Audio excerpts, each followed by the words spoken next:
네, 반갑습니다. 이 시간 예배의 자리에 오신 여러분들을 진심으로 환영하고 축복합니다. 우리 창담교회는 은혜가 샘솟는 교회, 부흥이 시작되는 교회입니다. 우리 하나님의 위로와 평강이 여러분과 또 여러분의 가정에 함께 하시기 바랍니다. 오늘은 2023년 마지막 주일 예배를 드립니다. 다사다난했던 한 해도 이제 다 지나갔습니다. 올 한 해 수고 많으셨습니다. 우리 옆사람 칭찬하고 또 격려하는 그와 같은 시간 가져보겠습니다. 여선원과 함께 인사하겠습니다. 수고 많으셨습니다. 네, 수고 많으셨습니다. 네, 수고 많으셨습니다. 네, 한 번만 더 인사하겠습니다. 당신이 있어서 행복했습니다. 당신이 있어서 행복했습니다. 네. 조금 오래된 책 한 권이 있는데 제목이 죽을 때 후회하는 25가지입니다. 1000명의 죽음을 지켜봤던 호스피스 전문의께서 환자들이 마지막으로 남기는 후회가 무엇인가를 한번 정리해 봤습니다. 오늘 우리에게 주어진 시간이 얼마 되지 않는다라는 말을 들었을 때에 무엇을 후회했는지 이렇게 정리한 겁니다. 한번 여러분도 어쩌면 오늘이 우리에게 주어진 마지막 날일 수 있다라는 생각을 하면서 한번 들어보시기 바랍니다. 첫 번째 후회, 사랑하는 사람에게 고맙다라는 말을 많이 했더라면. 두 번째 후회, 진짜 하고 싶은 일을 했더라면. 세 번째 후회, 조금만 더 겸손했더라면. 네 번째 후에 친절을 베풀었더라면. 다섯 번째 후에 나쁜 짓을 하지 않았더라면. 여섯 번째 후에 꿈을 꾸고 그 꿈을 이루려고 노력했더라면. 일곱 번째 후에 감정에 휘둘리지 않았더라면. 여덟 번째 후에 만나고 싶었던 사람을 만났더라면. 아홉 번째 후에 기억에 남는 연애를 했더라면. 열 번째 후에 죽도록 일만 하지 않았더라면. 11번째 후에 가고 싶은 곳으로 여행을 떠났더라면. 12번째 후에 내가 살아온 증거를 많이 남겨두었더라면. 13번째 후에 삶과 죽음의 의미를 좀 더 진지하게 생각해 봤더라면. 14번째 후에 고향을 좀 찾아가 봤더라면.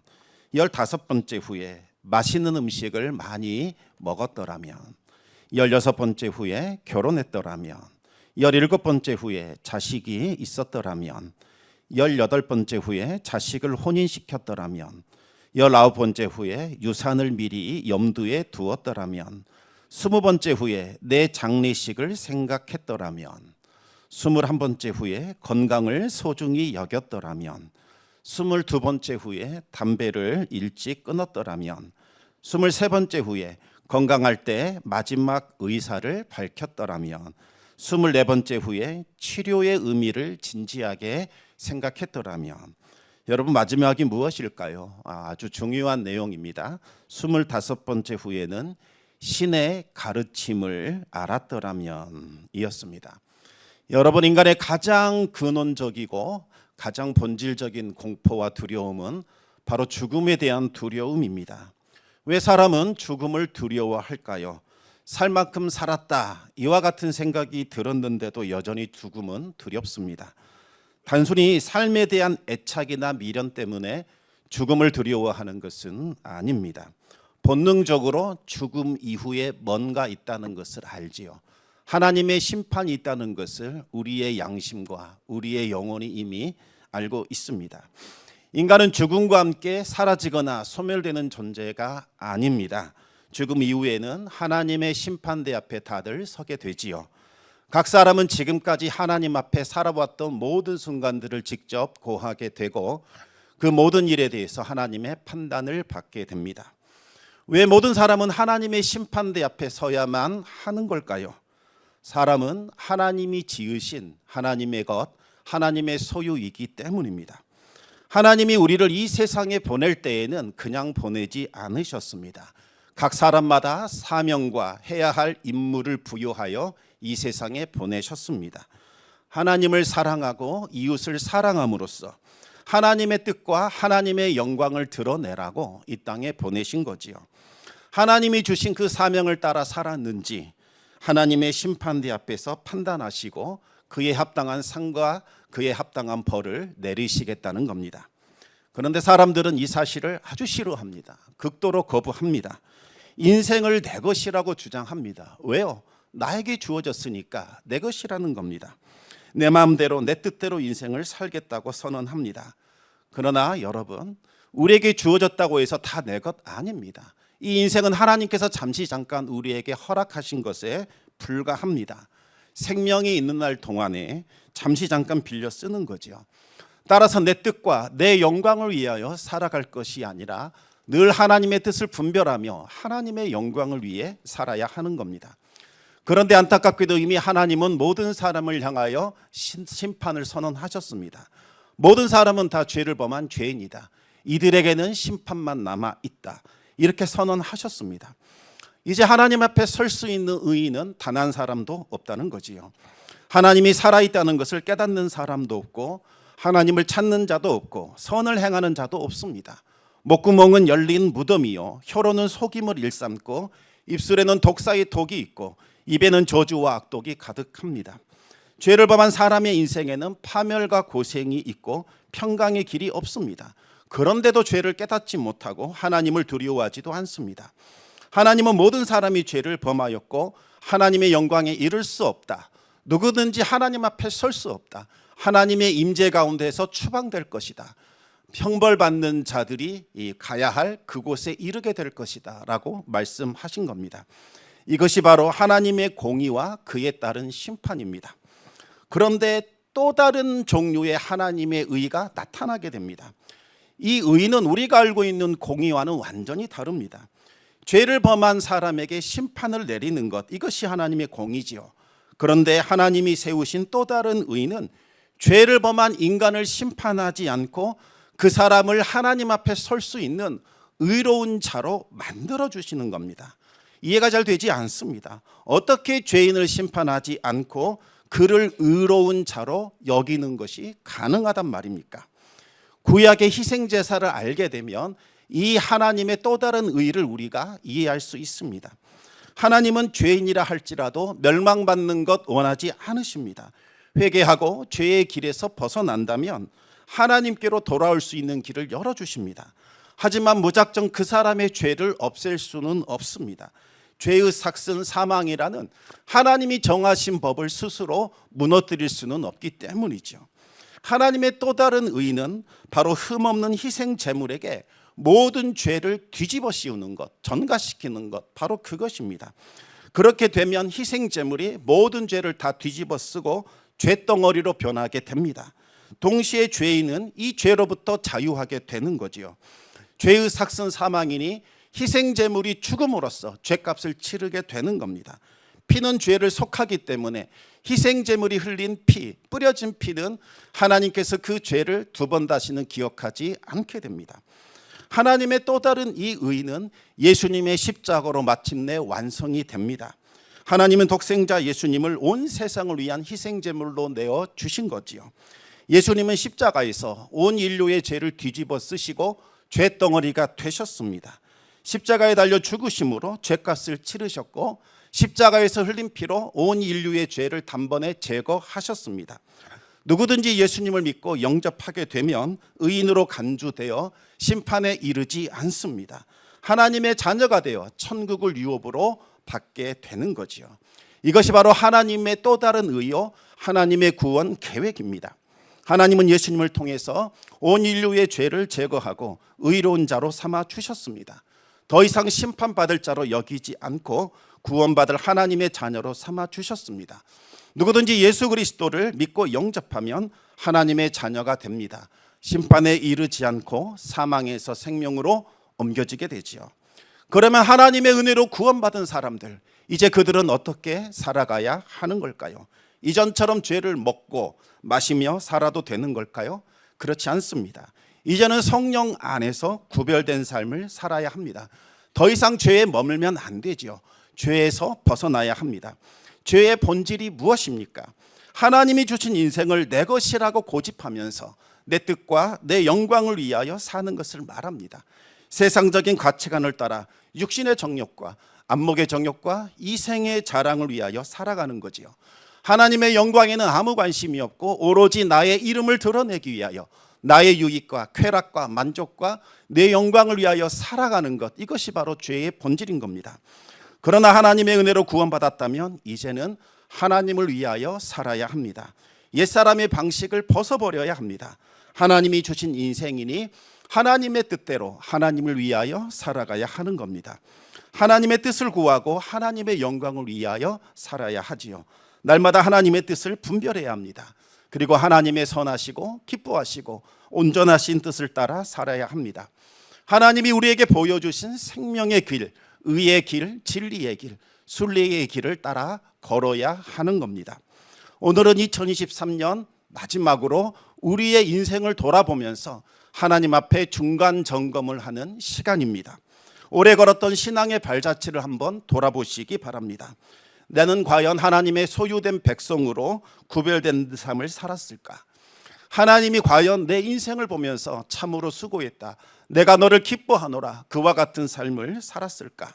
하나님의 영광이 나를 통하여 드러났을까? 돌아보라는 거지요. 행여 세상 유혹에 이끌려 하나님을 잊어버린 것은 아니었을까? 진리의 길, 의의 길, 생명의 길에서 이탈한 것은 아니었을까? 하나님의 심판대 앞에 섰을 때에 과연 나는 부끄러움이 없을까? 이와 같은 것을 진지하게 한번 고민해 보셔야 합니다. 오늘 본문에 나오는 버가모 교회는 끝까지 순례의 길을 걸어가는 성도들이 있었습니다. 그러나 동시에 중도에 이탈한 성도들도 있었습니다. 먼저 이 버가모 교회가 어떤 교회인지 간단하게 말씀을 드리겠습니다. 버가모라는 도시는 에베소와 서머나와 함께 3대 소아시아 도시로 그렇게 널리 명성을 떨쳤습니다. 이 버가모에는 높은 언덕이 있다고 합니다. 그런데 이 언덕에는 신들의 집이 있었다고 합니다. 제우스 신을 비롯해서 온갖 종류의 신들이 이곳에 거주하고 있었지요. 마치 아테네의 아크로폴리스를 연상시키는 그와 같은 온갖 신들이 이곳에 있었다고 합니다. 그런데 이 버가모는 로마 총독부가 있는 행정의 또 중심지였다고 합니다. 로마의 황제의 명령이 이 버가모에서부터 시작해서 소아시아 지역으로 전달이 되었습니다. 또 버가모에는 로마의 대법원이 위치한 사법의 중심지이기도 했습니다. 소아시아 전역에 있었던 죄인들이 법의 판결을 받기 위하여 이 버가모 지역으로 호송이 되었습니다. 버가모의 법정에서 좌우의 날선 칼날같이 엄격한 로마법을 따라 심판을 받았습니다. 유죄로 확정된 자들은 즉시 이곳에서 처형이 되었습니다. 또 버가모는 의료술의 중심지이기도 했습니다. 치유의 신을 숭배하는 신전이 있어서 많은 사람들이 병에서부터 고침받고자 버가모 지역으로 몰려들었습니다. 치료의 신의 상징물은 뱀이었고 이 뱀은 사탄 숭배와도 깊은 연관이 있었다고 합니다. 사탄은 병을 치유받고자 하는 사람들의 그 열망을 악용하여 우상 숭배의 길로 빠뜨렸습니다. 또 버가모에는 20만 권이나 되는 책이 있는 아주 커다란 도서관도 있었습니다. 당시 책은 지금처럼 인쇄술로 찍어낸 것이 아니라 사람이 일일이 손으로 파피루스나 양피지에다 기록했기 때문에 책 한 권의 가치는 어지간한 집 한 채를 넘어선다고 합니다. 그와 같은 책이 20만 권이나 있었다는 것은 어마어마하다는 것을 뜻하는 거지요. 그런데 대부분의 서적들은 하나님을 대적하는 적 그리스도의 사상을 담고 있었습니다. 책을 읽은 사람들은 정신이 혼미해졌고 타락에 빠졌습니다. 무엇보다도 이 버가모 도시는 황제를 숭배하는 그 중심지에 해당이 됩니다. 로마 황제는 버가모의 충성심을 인정해서 버가모 총독에게는 특별한 권한을 부여하게 됩니다. 반역자를 즉시 처형할 수 있는 특권을 준 거지요. 그러다 보니 버가모의 주민들은 자부심이 아주 높았습니다. 우리는 로마의 문명을 전파하는 탁월한 문화의 전달자들이요, 아주 감수성과 해안을 가진 사람들이다, 이렇게 자랑을 했던 겁니다. 그러나 주님은 이 버가모 도시에 대해서 완전히 다른 상반된 판결을 내리고 있습니다. 13절 보시면 사탄의 권자가 있는 곳이다, 이렇게 말씀하신 거지요. 사탄의 권자가 있다는 것은 사탄이 버가모 지역에 자신의 보좌를 틀고 이곳에 거주하면서 사람들을 통치하고 있다는 뜻입니다. 사탄이 버가모의 정치와 경제와 문화와 사법과 행정을 장악해서 사람들의 마음과 생각을 완전히 사로잡았다는 뜻입니다. 특히 버가모의 총독은 황제 숭배를 거부하는 사람들을 핍박하거나 사형에 처했습니다. 버가모에서 신앙생활한다 이 말은 곧 사탄의 소굴에서 신앙생활한다는 것과 같은 의미였던 겁니다. 생명을 내어놓는 결단이 없으면 절대로 이곳에서 신앙생활할 수 없었습니다. 이와 같은 버가모의 상황에 대해서 버가모의 성도들은 크게 두 가지로 나뉘게 됩니다. 첫 번째 성도들은 환난과 핍박과 유혹에 굴복하지 않고 생명을 내걸고 주님께 충성했던 겁니다. 우리 계시록 2장 13절 말씀을 같이 한번 읽어보겠습니다. 내가 어디에 사는지를 내가 아노니 거기는 사탄의 권자가 있는 데라. 내가 내 이름을 굳게 잡아서 내 충성된 증인 안디바가 너희 가운데 곧 사탄이 사는 곳에서 죽임을 당할 때에도 나를 믿는 믿음을 저버리지 아니하였도다. 아멘. 버가모의 성도들 중에는 죽음을 각오하면서까지 믿음을 지키는 자들이 있었습니다. 그들 중에 안디바라는 사람이 있었지요. 안디바가 어떻게 순교했는지 이와 같은 전설이 하나 내려옵니다. 로마 관리가 안디바를 체포하면서 그에게 말합니다. 황제 신상에게 절 한번 해라. 그리고 황제를 나의 주님이다, 나의 하나님이다 고백해라. 그러면 살려주겠다. 이렇게 말을 합니다. 하지만 안디바는 만왕의 왕 만주의 주는 오직 예수 그리스도와 그의 아버지 하나님밖에는 없습니다. 로마 황제는 나의 신이 될 수 없습니다. 거절합니다. 이 격분한 관리가 놋가마를 뻘겋게 달구더니 가마 속에다가 안디바를 집어넣고 볶아버렸습니다. 안디바는 극심한 고통 속에서도 예수님을 부인하지 않았습니다. 안디바와 같은 충성된 자들은 버가모의 죄악과 우상숭배에 일절 타협하지 않고 주님의 이름을 붙들고 죽기까지 충성을 다했습니다. 로마 관리들은 안디바를 비롯한 몇 명의 순교자들이 아마도 일벌백계가 되었을 것이다 이렇게 생각했습니다. 버가모 성도들이 이제 겁에 질려서 예수님을 부인하고 떠나갈 것이라고 생각을 했던 겁니다. 그러나 버가모 성도들은 오히려 주님을 향한 믿음을 더욱더 굳건히 붙들었습니다. 안디바가 보여준 신앙의 모범을 따라 끝까지 믿음을 지켜낸 겁니다.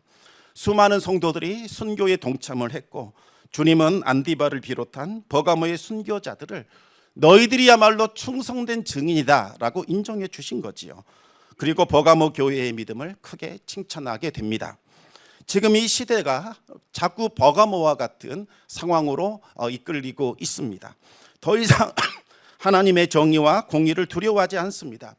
사탄은 이미 정치와 경제, 문화, 사법과 정의 모든 영역을 장악하고 있고 더 이상 주님의 통치권을 인정하지 않습니다.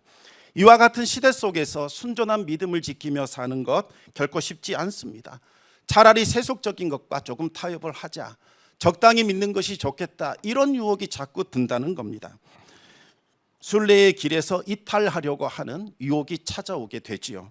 적당히 믿음을 지키는 것, 이것이 지혜롭게 보이고 순수한 믿음을 지키며 사는 것은 뭔가 꽉 막히고 미련하고 어리석은 인생처럼 보입니다. 그러나 주님이 찾는 사람은 안디바와 같은 주님의 이름을 붙들고 끝까지 신앙을 지켜내는 사람들입니다. 주님의 눈은 그 사람과 함께 있습니다. 여러분 숫자와 규모가 교회를 지켜낸다고 생각하십니까? 아닙니다. 안디바와 같은 충성된 성도들, 그들이 복음의 순수성을 지켜내고 사탄의 거센 공격으로부터 교회를 지켜내는 겁니다. 교회에는 안디바와 같은 충성된 증인들이 많아야 합니다. 여러분은 안디바와 같은 믿음의 모습을 보였는가? 올 한 해를 돌아보며 한번 점검해 보시기 바랍니다. 좌우의 날선 검으로 안디바의 충성된 성도들의 신앙을 무너뜨리려고 했던 이 사탄의 계략은 결국 실패하게 되지요. 그러자 사탄이 이번에 전략을 한번 바꾸게 됩니다. 버가모 지역에 성행하는 그 음행, 그리고 무수한 우상들, 종교 혼합주의로 교회를 변질시키려는 계획을 세우게 됩니다. 그러자 사탄의 새로운 전략에 넘어가는 성도들이 많이 나타나게 됩니다. 오늘 본문 14절, 15절 말씀을 우리가 계속해서 읽어보겠습니다. 그러나 내게 두어 가지 책망할 것이 있나니 거기 내게 발람의 교훈을 지키는 자들이 있도다. 발람이 발락을 가르쳐 이스라엘 자손 앞에 걸림돌을 놓아 우상의 제물을 먹게 하였고 또 행음하게 하였느니라. 이와 같이 내게도 니골라 당의 교훈을 지키는 자들이 있도다. 이 사탄은 발람의 교훈과 니골라 당의 교훈으로 버가모 교회를 공격하기 시작합니다. 발람의 교훈이 무엇입니까? 거짓 선지자 발람이 가르쳐준 계략입니다. 이스라엘을 무너뜨리려면 음행을 집어넣어야 한다고 가르쳐줬던 거지요. 원래 모압의 왕이 좀 이스라엘을 저주해봐라, 주술사 거짓 선지자 발람에게 많은 돈을 줍니다. 네가 저주하면 하나님께서 떠나가지 않겠느냐, 이스라엘 백성들에게 멸망이 임하지 않겠느냐 시켰습니다. 그런데 하나님은 발람이 이스라엘을 저주하는 것을 극도로 싫어하셨습니다. 내가 택한 내 백성 거룩한 자를 향하여 저주하지 말라 꾸짖었습니다. 여러분, 그러면 어떻게 하겠습니까? 하나님이 두렵다면 마땅히 떠나야 합니다. 하지만 발람은 그 거액의 돈을 도저히 포기할 수가 없었습니다. 어떻게 하면 내가 저주의 말을 하지 않고도 이스라엘을 파멸시킬 수 있을까 생각을 해내다가 방법 하나를 모압의 왕에게 알려줍니다. 이스라엘 스스로 우상 숭배와 음행의 죄악에 빠져들게 하라는 거지요. 발람은 빼어난 미모를 가진 이방의 여사제들이 있지 않느냐, 이 사람들 광야 생활하느라 정말 이렇게 치장한 아름다운 여인을 본 적이 없을 것이다. 이들을 이스라엘 진영에 집어넣어라. 그러면 무너질 것이다. 가르쳐 준 겁니다. 이스라엘의 지도자들은 아름다운 외모를 가진 이방 여사제들에게 넘어갑니다. 결국 음행과 우상 숭배에 빠져들게 됩니다. 여러분, 지도자들이 넘어가면 그냥 각 지파의 남자들 대거 넘어가게 되어 있습니다. 하나님은 크게 진노하셨고 이들에게 형벌을 내리셨습니다. 2만 4천 명이라는 수많은 사람들이 몰살당하게 됩니다. 물론 거짓 선지자 발람도 하나님의 진노를 받아 멸망당했습니다. 발람의 교훈이라는 것이 무엇입니까? 돈으로, 음행으로, 여러 가지 세상적 쾌락에 교회의 맛을 보게 하자. 그러면 그것에 넘어갈 것이요, 하나님께로부터 멀어지게 될 것이다. 바로 이것을 말하는 겁니다. 니골라 당의 교훈도 마찬가지죠. 그들이 주장했던 타락한 이단 교리가 있습니다. 그들은 말합니다. 기도하는 중에 하나님께 내가 계시를 받았다. 로마 황제 숭배는 국가적인 의례이지 이거 우상 숭배 아니라고 하시더라. 이렇게 말을 하는 겁니다. 따라서 황제 숭배에 참여했다고 해서 신앙 버리는 것 아니다라고 말을 합니다. 그리고 또 이런 말도 합니다. 예수님을 믿는 순간 우리의 모든 죄가 다 용서받지 않았느냐. 욕망을 따라 산다 할지라도 구원은 취소되지 않을 것이니 담대해도 된다. 세상적 쾌락을 즐겨도 된다. 이렇게 가르쳤던 겁니다. 여러분, 패는 칼보다 강하다 이런 말이 있는데 버가모 교회에 이 말이 그대로 적용이 됩니다. 좌우의 날선 검 앞에서는 목숨을 바쳐 신앙을 지켜냈지만 버가모 성도들이 발람의 교훈과 니골라 당의 교훈 앞에는 맥없이 무너지게 된 겁니다. 로맨스와 문화의 옷을 입고 사탄이 교회 안으로 침투해 오자 교회는 무방비 상태로 넘어지게 되는 거지요. 안디바의 순교가 무색할 정도로 많은 성도들이 우상 숭배에 참여했고 신전에서 벌어지는 그 음란하고 패역한 행음에 빠지게 됩니다. 버가모 교회는 순식간에 변질이 되어버리죠. 그러면서도 그들은 주장합니다. 우리는 여전히 신앙을 가지고 있다. 나는 교회 안에 머물고 있다. 그렇게 주장을 한 겁니다. 하지만 황제 숭배는 우상 숭배요, 하나님이 미워하시는 죄악입니다. 황제 숭배가 일어나는 자리에는 온갖 음행과 이기도의 죄악이 벌어지게 되지요. 음행과 탐욕과 우상 숭배에 젖어 살면서 나는 거룩한 성도다 주장하는 것 어불성설입니다. 말이 되지 않습니다. 주님은 거룩함과 순수성을 잃어버린 버가모 성도들을 향하여 회개를 촉구하십니다. 계시록 2장 16절 말씀을 우리 같이 읽어보겠습니다. 그러므로 회개하라. 그리하지 아니하면 내가 내게 속히 가서 내 입의 검으로 그들과 싸우리라. 회개하라는 것은 우상 숭배와 음행으로부터 돌이켜 하나님을 섬기고 순결한 백성으로 살아가라는 뜻입니다. 만약 회개하지 않으면 어떤 일이 벌어질까요? 주님이 속히 가서 입의 검으로 그들을 멸하신다는 겁니다. 여기서 말하는 그들은 누구입니까? 발람의 교훈과 니골라당의 교훈을 적극적으로 전파했던 사람들, 그리고 그들과 손잡고 적극적으로 가담한 사람들, 죄라는 것을 뻔히 알면서도 암묵적으로 침묵해버린 사람들, 그들을 말하는 겁니다. 예수님 믿었으니 이제부터 마음껏 죄를 지어도 되고 욕망과 쾌락을 따라도 된다. 여러분, 아닙니다. 착각하지 마십시오. 이것은 구원파 이단들이 주장하는 거짓된 교리에 불과합니다. 주님의 말씀은 좌우의 날선 검입니다. 주님은 진리의 말씀으로 사탄의 권세를 깨뜨리고 사탄을 멸하십니다. 주님은 교회에게 강력한 사탄과 맞서 싸울 수 있는 공격 무기를 주셨습니다. 그것이 무엇입니까? 바로 성령의 검, 진리의 말씀입니다. 교회는 선포되는 진리의 말씀으로 세상 가르침과 맞서 싸워야 하고 발람의 교훈과 니골라당의 교훈을 깨트리는 일을 해야 합니다. 만약 교회가 말씀의 권세를 잃어버리면 경건 무너집니다. 순수성 사라집니다. 새 속에 물들어 변질되지요. 그러면 더 이상 교회 아닙니다. 더 이상 성도 아닙니다. 말씀으로 사탄과 싸워 이기는 것이 아니라 사탄과 손을 잡고 한통속이 되는 겁니다. 그러면 주님의 진노가 임하는 거지요. 주님은 변질된 교회를 대적으로 간주하십니다. 주님의 입에서 나오는 말씀의 검으로 그들의 영혼을 멸하는 심판에 임하게 된다는 겁니다. 얼마나 두렵고 떨리는 말씀입니까? 성도의 삶에서 영적 전쟁이 사라졌다는 것, 정욕과 탐심에 맞서려고 매일 몸부림치는 영적인 몸부림이 없다는 것, 이것은 더 이상 사탄을 대적으로 간주하지 않고 있다는 것을 반증해 주는 겁니다. 세상과 차별되지 않은 성도, 세상과 싸우지 않는 성도, 세상과 타협해버린 성도는 예수님이 인정해 주지 않습니다. 내가 너희를 도무지 모르겠다, 내게서 떠나라는 이 청천벽력과도 같은 말씀을 듣게 될지도 모르는 거지요. 그러나 끝까지 믿음을 지킨 사람들, 잠시 잠깐 발람의 교훈과 니골라당의 교훈에 빠졌을지라도 철저히 회개하여 하나님 앞에 돌아와 최후 승리를 얻은 자들에게는 주님이 그들이 위로하시고 상을 주십니다. 오늘 본문 17절 말씀 마지막으로 같이 한번 읽어보겠습니다. 귀 있는 자는 성령이 교회들에게 하시는 말씀을 들을지어다.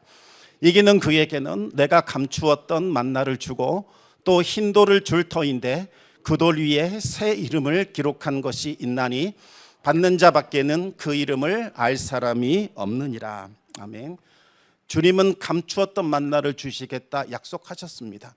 만나는 이스라엘 백성들이 광야에서 먹었던 신령한 음식을 말하는데 결국은 생명의 떡이신 예수 그리스도를 뜻합니다.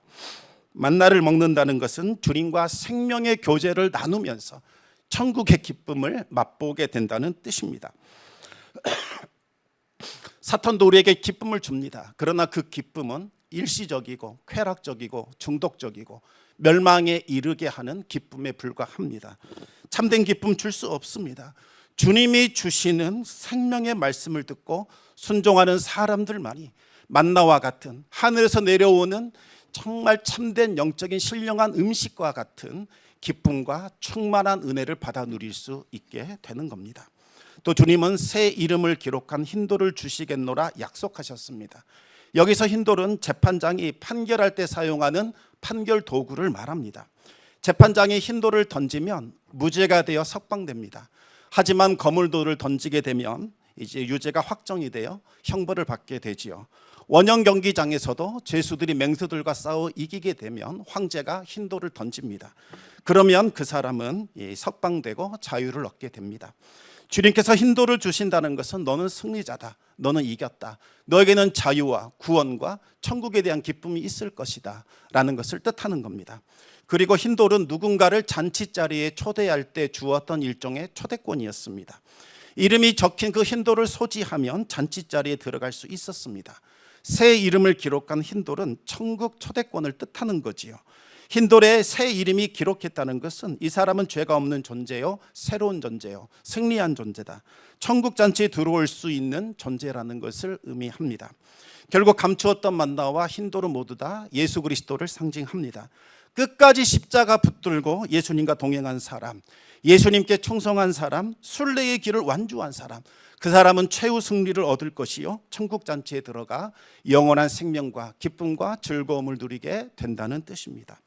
예수님은 버가모의 성도들에게 말씀하십니다. 힘들고 어려울지라도 끝까지 인내하며 승리하라. 환난과 유혹은 잠시 잠깐입니다. 그것에 굴복하지 말라는 겁니다. 썩어 없어질 왜 세상의 품에 안겨 있느냐. 속기 벗어나라. 끝까지 인내하여 천국의 식탁에 참여하는 성도들이 되라. 그렇게 말씀하고 있는 겁니다. 성도 여러분, 올 한 해 수고 많으셨습니다. 믿음의 자리를 이탈하지 않고 이곳에 함께 하신 것, 그것만으로도 정말 잘 하신 겁니다. 그러나 오늘 이 자리는 또 중간 점검을 해보는 자리이기도 합니다. 주님께 충성하시기 바랍니다. 행여 세상이 주는 안락함, 달콤함, 유혹에 넘어가지 않았는가, 정말 주님께 충성을 다하고 있는가 돌아보시기 바랍니다. 그리하여 우리 앞에 놓인 순례의 길, 좁은 문을 통과함으로 아버지 하나님께서 기뻐하시는 영생의 길로 들어가 그곳에서 주님 품에 안겨 영원한 천국에서 안식 누리는 성도 되시기를 우리 주님의 이름으로 축원합니다.